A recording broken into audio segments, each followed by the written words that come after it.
What makes you sad? What makes you sad? Omje chu nge ti chuanin enga nge I hlim lova emo enga nge ilung ya ti na ani mai ni. I have a headache. I have a headache. Kaluna. Invite you by Vukule Simple English Mizo YouTube channel tang le Facebook page tang kalau lom vekachu voina po hian nitina ihman Tangkai le nge the tur sap tong kan zir ho don ani tuntum video a hi chuanin mi pahni an in biak na pakhatin a zota pakhatin a chan na kan zir ho don ani ole tuna video mu mek ang hianin pakhat na tanga pali na hi voi thum the ko lo soinga voi ni ka soina ka rolin lo soi tum roi manem. What makes you sad? What makes you sad? What makes you sad? Omje chu enga nge ihlim lova ti na ani mai ni enga nge ilunga ya ti phone kan le thai ani pani na I have a headache. I have a headache. Kaluna ti na ani mai ni isuan pathum na how much water did you drink? How much water did you drink? Omje chu tui no engzan nge ina emo tui engzan nge ina ti na ani mai ni ta hian tui engzan nge ina te khan tui engzan nge I in to a khatiang zo na khanin how much water did you drink hi kan mang thai ani ichuanin palina I have drunk only 3 cups of water. I have drunk only 3 cups of water. Omje chu tui no thum chau ka in ti na ani mai ni then ka in ti khan ka in to khati kan soina khanin I have drunk only 3 cups of water hi kan mang thai ani ole tuna chuanin ilo thiam le zual thainan pakhana tang palina hi voi khathek lo sayang o ka roli lo sai tum veroi manem. What makes you sad? Ingange hlim lova I have a headache. Kaluna how much water did you drink? Tui engzan nge ina emo tui no engzan nge in to a palina I have drunk only 3 cups of water. Tui no thum chau ka in to ti na ani mai ni tuna chuanin I will say mizo part, please say English part, okay? English part soila kai mizo part klo soyang klo soi masang enga nge hlim lova ni chuanin okay kaluna ni chuanin okay tui no engzan nge in to a ebo tui no engzan nge ina tui no thum chau ka in to ani chuanin soi thale mai ole tuna chuanin pakhat na le pathum na hi zona ne kai manglo soinga pani na le pali na hi nangman lo soi manem. What makes you sad? Okay, very good. How much water did you drink? Wan soi thave ole tuna chuanin pakhat na le pathum na hi nangman lo soila pani na le pali na hi kay man galo soi veto manem. I have a headache. Pathum na soi le role I have drunk only 3 cups of water. Okay, soi thale mai ole he ka YouTube channel hi tha iti zong te ni chon khoi takin milo subscribe sakla ti chonin hetiang video thatak tak sap tong athlo na zir thaina video te lo siam zel tura mindu ni chonin he ka YouTube channel a video te po hi mino share sak ve nge turchin ka som tak se cheni ti chuanin khami en laia fakna lo lang te kha YouTube in kan ha man min pek ve na ne chuwang chuanin video hetiang ang siam chhosel tura min du ni chuanin khang te po kha min lo en chua sakram turchen kangen du bok cheni ole zir chun zawang o ti chuan tuna I mu mek video maya sap tong pangana le pare na hi voi thum theu ko lo soinga voi ni ka soina ka rolin lo soi tum velor manem. You drink very little water. You drink very little water.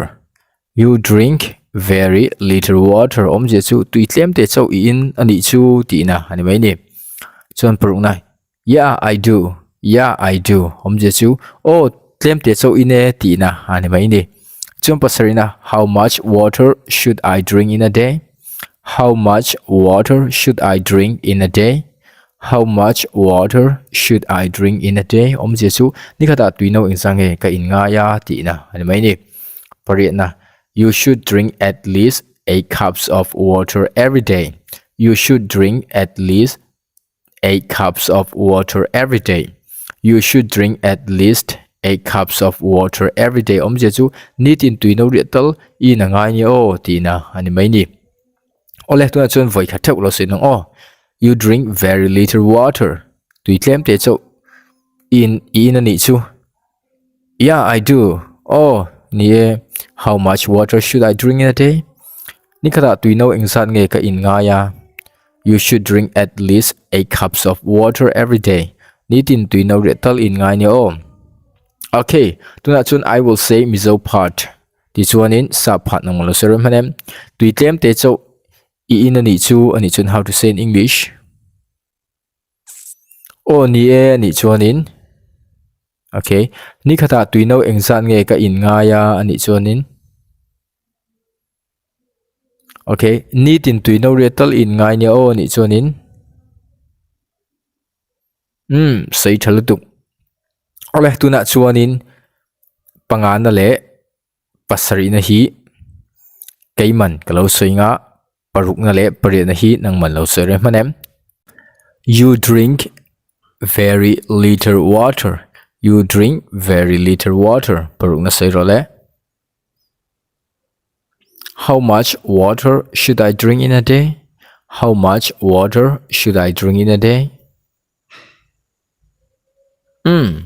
sei thalutuk tuna chuanin pangana le pasari na nangman sei ve toroi manem sei role pangana hiu van sei thoe yes I do you should drink at least 8 cups of water every day sei thalutuk e ole tuna chuanin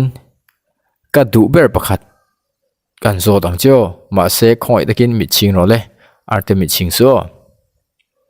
kan zo dang che ni khata tui no engzat nge ka in nga ya ni chuanin sei chin te mengle torole how much water should I drink in a day ti mai turni I thiam lu to ke sei dik boxi soi moi boxi lo soi moi ti ni ming hi thak to mai la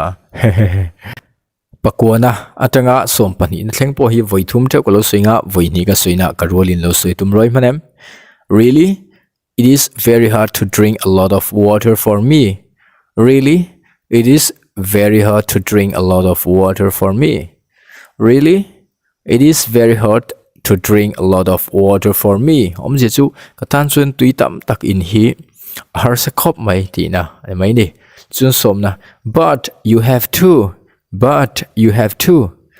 but you have to om je chu ma se I in ngai tla sia ti na ani mai ni isuanin som pakhana my friend you should drink a lot for your health my friend you should drink a lot for your health my friend you should drink a lot for your health om je chu ka thian I hrisel na tan in tamangai nyo ti na ani mai ni chuanin som pani na okay thank you for your advice okay thank you for your advice okay thank you for your advice om je chu nge ti chuanin thuro mi pek wan ka lo me ti na ani mai ni thiam tro tuna chuanin pakwan atanga som pani na thleng hi amiso part kaiman kalo soinga sub party nangman mong changin diktewin lo soi tum roi manem katan chun tui tam tak in hi har sa khop mai ni chuanin engtinge kan soing sap tongin soi thel tuk somna ma se in ngai tla sia ni chuanin heu ban soi thave ka thian I hrisel na tan I in tamangai box sia ni chuanin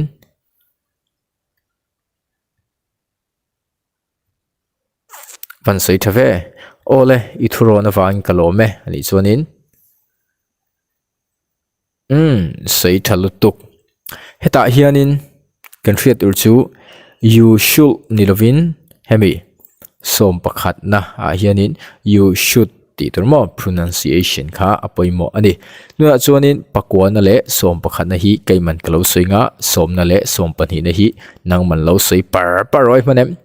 really it is very hard to drink a lot of water for me som na serole my friend you should drink a lot for your health som pani na serole soi thal tu ton chuan in thengang o pakwa na le som pakhat na soi role pakwa na soi ma serole